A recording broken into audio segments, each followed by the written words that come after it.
Episode 2, Surprising the Bank Manager. Does he have no shame? Karen hurried after Alex with a look of chagrin on her face. She tried to open the door to the VIP room, but it had been locked from the inside. Hello? Inside the VIP room, Robert Miller, the bank manager, was leaning against the sofa, looking at his phone. When the door suddenly opened, he quickly sat down and hid his phone away. Normally, when a VIP was coming in, Karen would notify him in advance. As the customer manager, he was responsible for 31 VIPs, and he knew them like the back of his hand. He immediately began to launch into his normal professional greeting, hoping to undo the poor impression he'd made by slouching against the sofa. But when he saw Alex, his expression froze.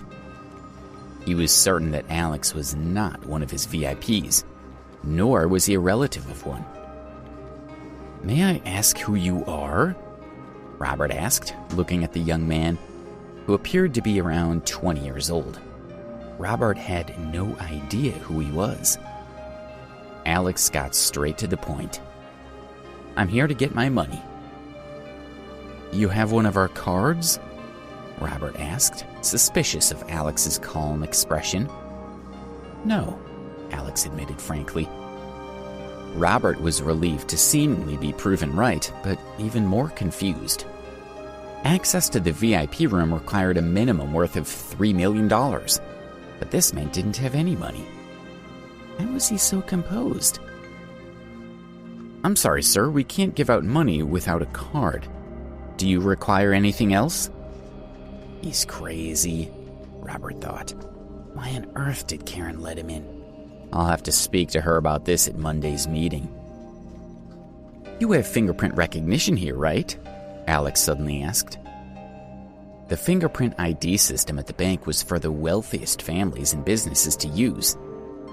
Only a few people had their fingerprints recorded in the system, at least in the New York branch, and no one had used it to access their holdings yet. "You want to use it?" Robert could no longer bring himself to call Alex sir. "Yes," Alex nodded. Robert was feeling more confused by the second. Why would someone who wasn't even a customer request to use a fingerprint ID? To be honest, even though he was curious, Robert felt that it was barely worth humoring the request. But after considering for a few seconds, he finally decided to let Alex make the attempt rather than risk making him angry. He opened the safe and brought out the fingerprint identification device, which he had never used before. "Place your thumb here." Robert indicated the verification area to Alex, who placed his thumb on the sensor. Beep! The device lit up with a glaring red light, and the LCD screen displayed the words, "Fingerprint not recorded." Immediately, Robert's expression turned hostile, and he glared at Alex. He picked up his phone, ready to call the police. Wait, Alex said quickly. "Maybe that was the wrong print. I'll try using my index finger this time." Robert smiled coldly. "What's your plan here?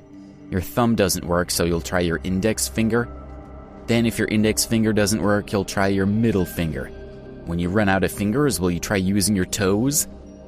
But Alex had already pressed his index finger on the verification area. Robert resolved that if the man's fingerprints weren't accepted this time, he would immediately call the police and have him arrested. Beep! A green light appeared on the device, and new details flashed up on the LCD screen. Verification successful. Family account 01. Verifier Alex Ambrose. Account 01104. Robert gaped at Alex in disbelief for a moment, and then hurriedly squeezed out a smile. "Mr. Ambrose, I'm sorry. I didn't realize. I'm Robert Miller, the customer manager for the New York branch. Please allow me to assist you." "It's fine," Alex said lightly and stood up. "Can I see how much money I have left in my account?" "Please wait a moment." Robert sat in front of the computer and typed away for a while. On his instructions, Alex provided a few more fingerprint scans as authorization. "It's done, Mr. Ambrose." Robert clicked the OK button on the screen, and Alex's account appeared. Robert pointed to the computer screen and said, "Mr. Ambrose, the balance of your account is currently $86 million. Robert couldn't help but suck in a breath of cold air. This young man had an enormous fortune. It placed him in the top flight of the 1%. Most people would never be able to even dream of that much money. Alex felt strange as he stared at the numbers on the screen. He reminded himself that he needed to get used to his status as a rich kid as soon as possible. "Oh, and you have other assets as well. Let me show you now." Robert clicked through to check several pages in a row. Finally, he clicked the OK button again. The computer brought up a 4x4 grid of display screens. "This surveillance screen displays all the physical assets that you hold elsewhere," Robert explained. He clicked on the upper left corner of the screen and brought up the feed from the bank's branch at The Hague, which revealed a sports car. In the lower right corner, it said, "Ferrari Pagani Hura." Robert opened up other screens for Alex, one after another. The Hawaii branch displayed a Dominica blue pearl bracelet and 4 stacks of gold bars. The feed from the French branch in Nietzsche revealed 3 original Picasso paintings and 2 Rodin statues. And the Cape Town branch had 15 10-carat diamonds, 10 pieces of ivory, and another couple of stacks of gold bars. Robert's eyes almost popped out as he looked at Alex's assets. He had never seen anyone so rich. Maybe not even 1/10 as rich. "All right, I'd like a card," Alex said before Robert could collect his thoughts. "Yes, I'll see to it right away. Please wait a moment." Robert immediately started to make the necessary arrangements. Within 10 minutes, a Supreme card was produced. Robert looked at the Supreme card and thought about Alex's assets. This card wasn't good enough for Alex's status, but it was the highest grade of card they were authorized to issue at the New York branch. Robert handed the card over. "Mr. Ambrose, your card." "Thank you." Alex took the card, stood up, and went to walk out of the room. "Mr. Ambrose, please wait." Robert didn't dare to appear to be neglecting such an important customer. He should see him out personally. But the asset checking system on his computer had not been turned off yet, and the fingerprint verification machine, iris recognition apparatus, and other sensitive equipment had not been returned at the safe. The monitoring system in the VIP room was connected to the district manager's office. Karen was anxiously waiting in the hall. What's been going on in there for so long, she wondered. Could that brat have murdered Mr. Miller in the VIP room? The more she considered it, the more scared she became. She was on the verge of banging on the door and demanding a response when Alex walked confidently out of the room. "Stop!" Karen shouted. She walked quickly over towards him and grabbed his coat. "You can't leave. You broke into the VIP room. Once we confirm that nothing's missing, I will call the police and have them hold you for questioning." "What are you talking about?" Alex asked. "Let go." Karen grappled with him for a while, but she couldn't manage to search his pockets. What's wrong with this woman? Alex thought. He wasn't even arguing with her, but she was manhandling him. What is this? Karen spotted the Supreme card that was peeking out of Alex's pocket. She quickly pulled it out and looked at him triumphantly, as if she had found evidence of his guilt. "Oh, you stole a card. This is a crime and I have to call the police."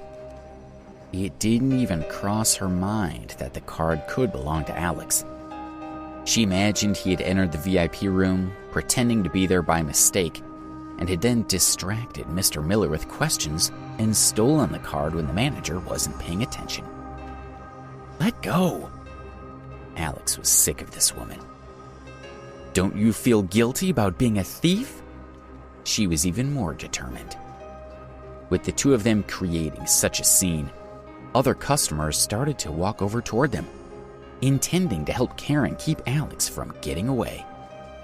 Just then, Robert, who had finished tidying up, strode out of the VIP room. Having seen Alex's assets, Robert now knew he was the most important customer the New York branch of the bank had ever had. He had also noticed that the system listed Alex's was listed as just one of multiple accounts attached to the family group, labeled 01. If that single account was so lucrative, what about the rest of the family? It was rare to meet such important people, so Robert knew he had to be careful to curry favor with Alex. If they got along well, it would be a tremendous success for Robert, and the potential benefits were huge. So, when he saw Karen struggling with Alex, he was enraged. Karen's expression was hostile, and Alex was becoming very angry.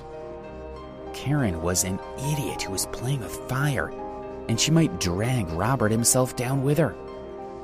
Of all the bank's many customers, why did she need to pick this one to try and remove? A simple flick of Alex's finger could be enough to end both their careers.